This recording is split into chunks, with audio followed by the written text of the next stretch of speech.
എല്ലാവർക്കും സുഖമല്ലേ? ഇന്നത്തെ നമ്മുടെ റെസിപ്പി പഴുത്ത മാങ്ങ വെച്ചിട്ടുള്ള പച്ചടിയാണ് കേട്ടോ. പച്ചമാങ്ങ പച്ചടി, മാങ്ങാപ്പരിക്കൊക്കെ നമ്മൾ ചെയ്തിട്ടുണ്ട്. ഏകദേശം അതുപോലെയൊക്കെ തന്നെയാണ്, പക്ഷെ ചെറിയ ചെറിയ വ്യത്യാസങ്ങളുണ്ട് കേട്ടോ പഴുത്ത മാങ്ങ വെച്ച് ചെയ്യുമ്പോൾ. ഇപ്പോൾ പണ്ടൊന്നും പഴുത്ത മാങ്ങ വെച്ചിട്ടുള്ള പച്ചടിയൊന്നും സദ്യയിലില്ല, പക്ഷെ ചില സദ്യകളിൽ ഇപ്പോൾ ഞാൻ കണ്ടു തുടങ്ങിയിട്ടുണ്ട് പഴുത്ത മാങ്ങ വെച്ചിട്ടുള്ള പച്ചടി. കാരണം എന്താ വെച്ചാൽ ഇപ്പോൾ ഏത് സീസണിലും പഴുത്ത മാങ്ങ കിട്ടുകയാണല്ലോ. അപ്പം മാമ്പഴത്തിൻ്റെ റെസിപ്പീസൊക്കെ എല്ലാവർക്കും ഇഷ്ടമുള്ളതുകൊണ്ട് ഇപ്പോൾ ഞാൻ ചില സദ്യകളിൽ, റീസെൻ്റ് ആയിട്ടുള്ള സദ്യകളിലൊക്കെ പഴമാങ്ങ പച്ചടി കണ്ടിട്ടുണ്ട് കേട്ടോ. സദ്യകളിൽ ചെയ്യുന്ന പച്ചടികളുടെ റെസിപ്പിയൊക്കെ ഇതിന് മുൻപ് പോസ്റ്റ് ചെയ്തിട്ടുണ്ട്. അതിൻ്റെ ലിങ്കൊക്കെ ഡിസ്ക്രിപ്ഷൻ ബോക്സിൽ കൊടുക്കാം കേട്ടോ. കണ്ടു നോക്കൂ. ഈ പഴമാങ്ങ പച്ചടി എങ്ങനെ ചെയ്യുന്നത് കണ്ടാലോ? എന്നാൽ പോരും.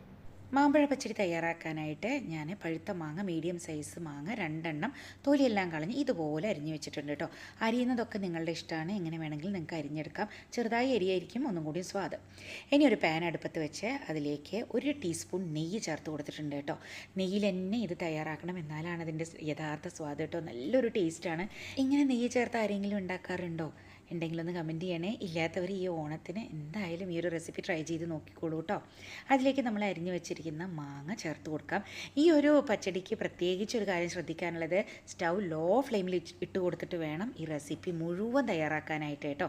ലോ ഫ്ലെയിമിൽ സ്റ്റൗ വെച്ച് കൊടുത്ത് ഒന്ന് ഇളക്കി കൊടുത്ത് നമുക്കൊന്ന് അടച്ച് വെച്ച് 1 മിനിറ്റ് നേരം ആ മാമ്പഴം അങ്ങനെ ഇരിക്കട്ടെ. ഒന്ന് ചെറുതായിട്ടൊന്ന് വേവണം, അത്രേ ആവശ്യമുള്ളൂ കേട്ടോ. വെന്തുടയൊന്നും ചെയ്യരുത്.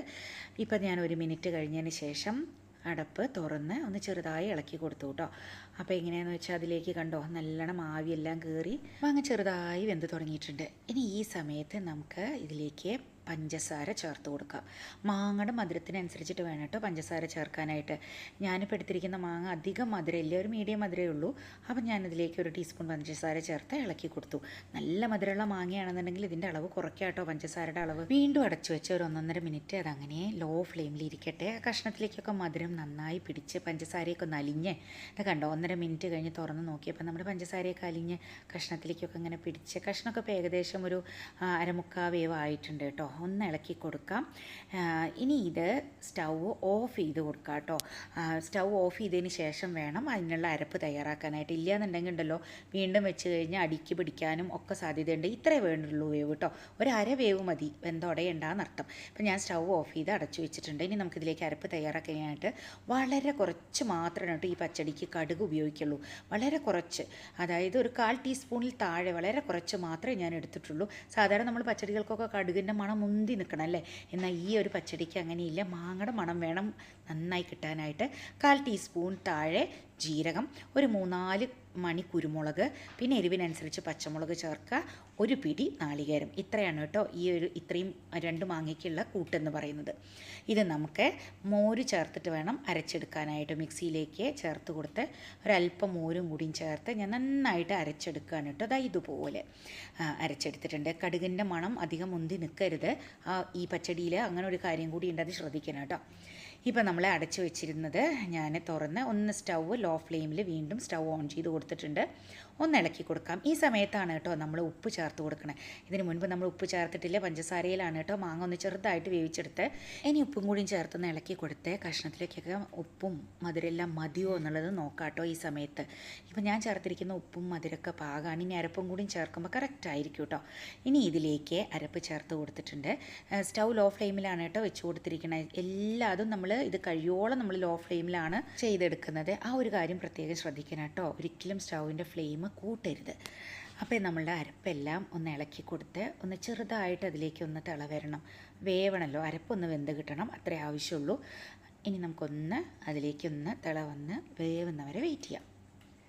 ഇപ്പോൾ ചെറുതായിട്ട് കണ്ടോ അതിലേക്കൊക്കെ തിള വന്നിട്ടുണ്ട്. ഞാൻ സ്റ്റൗ ഓഫ് ചെയ്ത് കൊടുക്കുകയാണ് കേട്ടോ. ഒന്ന് ഇളക്കി കൊടുത്തിട്ട് സ്റ്റൗ ഓഫ് ചെയ്തതിന് ശേഷം നമുക്ക് ഇതിലേക്ക് തൈര് ചേർത്ത് കൊടുക്കണം.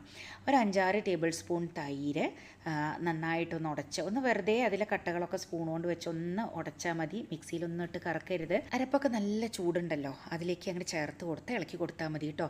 പിന്നെ സ്റ്റൗവിൻ്റെ മുകളിലൊന്നും വെക്കേണ്ട ആവശ്യമില്ല, നമ്മുടെ പരിപാടി കഴിഞ്ഞു. ഈ ഒരു അരപ്പിൻ്റെ ചൂടേ അതിലേക്ക് ആവശ്യമുള്ളൂ കേട്ടോ. ആ തൈര് അത്ര വെന്താൽ മതി. ഇനി നമുക്ക് ഇതിലേക്കൊരു വറവ് തയ്യാറാക്കാനുണ്ട്. കണ്ടോ ഇപ്പോൾ ഈ കാണുമ്പോൾ നമുക്ക് കുറച്ച് ലൂസായ പോലെ തോന്നൂല്ലേ, പക്ഷേ ചൂടാറി വരുമ്പോൾ നല്ല പാകത്തിനുള്ള പച്ചടിറ നല്ല ആ ഒരു കൺസിസ്റ്റൻസിയിൽ കിട്ടും. ഇനി നമുക്ക് വറുത്തിടാനായിട്ട് പച്ച വെളിച്ചെണ്ണയാണ് ചേർത്ത് കൊടുക്കണത്. വറുത്തിടാൻ വേണ്ടി കടുക് ചേർത്തിട്ടുണ്ട്. അതിലേക്ക് നമുക്ക് സാധാരണ ചേർക്കുന്ന വറ്റൽമുളകും കറിവേപ്പിലയും ചേർത്ത് കൊടുക്കാം. പിന്നെ വേണ്ടത് ഇതിലേക്ക് ഉലുവാപ്പൊടിയാണ് കേട്ടോ. ഒരു നുള്ളു ഉലുവാപ്പൊടി, വളരെ കുറച്ച്, ഒരു നുള്ള് എന്ന് പറയില്ല, അത്രയും മാത്രം ചേർക്കേണ്ട ആവശ്യമുള്ളൂ. പിന്നെ നമുക്ക് ഇതൊന്ന് ഇളക്കി കൊടുക്കാം. അതിനൊപ്പം ഒരു നുള്ള് മഞ്ഞൾപ്പൊടി, അതൊരു ചന്തത്തിനാണ് കേട്ടോ, അതും കൂടിയും ചേർത്ത് നമുക്കിതിലേക്ക് കൊട്ടി കൊടുക്കാം. അങ്ങനെ നമ്മുടെ പഴമാങ്ങ പച്ചടി ഇവിടെ റെഡി ആയിട്ടുണ്ട്. ഈ ഒരു രീതിയിൽ ഇതുവരെ ആരും ട്രൈ ചെയ്തിട്ടില്ലെങ്കിൽ ഈ ഓണത്തിന് എന്തായാലും ട്രൈ ചെയ്യണം കേട്ടോ. അടിപൊളി റെസിപ്പിയാണ്. പച്ചടികളൊക്കെ നമ്മൾ പലതരത്തിൽ കഴിക്കുന്നതല്ലേ, പക്ഷേ ഈ ഒരു രീതിയിൽ എപ്പോഴെങ്കിലും ഒന്ന് ഉണ്ടാക്കി നോക്കൂ കേട്ടോ. അടിപൊളി സ്വാദാണ്. പിന്നെ പഴമാങ്ങ കിട്ടിക്കഴിഞ്ഞാൽ നിങ്ങൾ എപ്പോഴും ഈ ഒരു റെസിപ്പി ഉണ്ടാക്കും, ഉറപ്പാണ്. അപ്പോൾ എല്ലാവർക്കും ഈ ഒരു വീഡിയോ ഇഷ്ടപ്പെട്ട് കാണും വിചാരിക്കണു. പച്ചടികളുടെയും കിച്ചടികളുടെയൊക്കെ റെസിപ്പികൾ ഞാൻ താഴെ അതിൻ്റെ ലിങ്കൊക്കെ പോസ്റ്റ് ചെയ്യാം ഡിസ്ക്രിപ്ഷൻ ബോക്സിൽ. കാണാത്തവരുണ്ടെങ്കിൽ കണ്ടു നോക്കുക, ട്രൈ ചെയ്ത് നോക്കുക. അതുപോലെ ഈ ഒരു റെസിപ്പി ട്രൈ ചെയ്ത് നിങ്ങളുടെ വിലയേറിയ അഭിപ്രായങ്ങളൊക്കെ കമൻറ്റ് ബോക്സിൽ ഷെയർ ചെയ്യാൻ മടിക്കരുത്. മാത്രമല്ല, ഈ ഒരു റെസിപ്പി ഇഷ്ടപ്പെട്ടാൽ ലൈക്ക് ചെയ്യുക, ഫ്രണ്ട്സിനും ഫാമിലിക്കും ഷെയർ ചെയ്ത് കൊടുക്കുക. ഇതുവരെ ഈ ചാനലിൽ സബ്സ്ക്രൈബ് ചെയ്യാത്തവരാരെങ്കിലും കാണുന്നുണ്ടെന്നുണ്ടെങ്കിൽ ഇപ്പം തന്നെ സബ്സ്ക്രൈബ് ബട്ടൺ ഒന്ന് പ്രസ് ചെയ്യുക. തൊട്ടടുത്തുള്ള ബെൽ ബട്ടണും കൂടി ക്ലിക്ക് ചെയ്തിട്ട് ഓൾ എന്നുള്ള ഓപ്ഷൻ ക്ലിക്ക് ചെയ്യാൻ മറക്കരുത് കേട്ടോ. എന്നാലും ഞാനിടുന്ന റെസിപ്പികളുടെയൊക്കെ നോട്ടിഫിക്കേഷൻ അപ്പം തന്നെ വരുള്ളൂ. വേറൊരു ഈസിയും ടേസ്റ്റി ആയിട്ടുള്ള റെസിപ്പിയായി കാണാം. താങ്ക്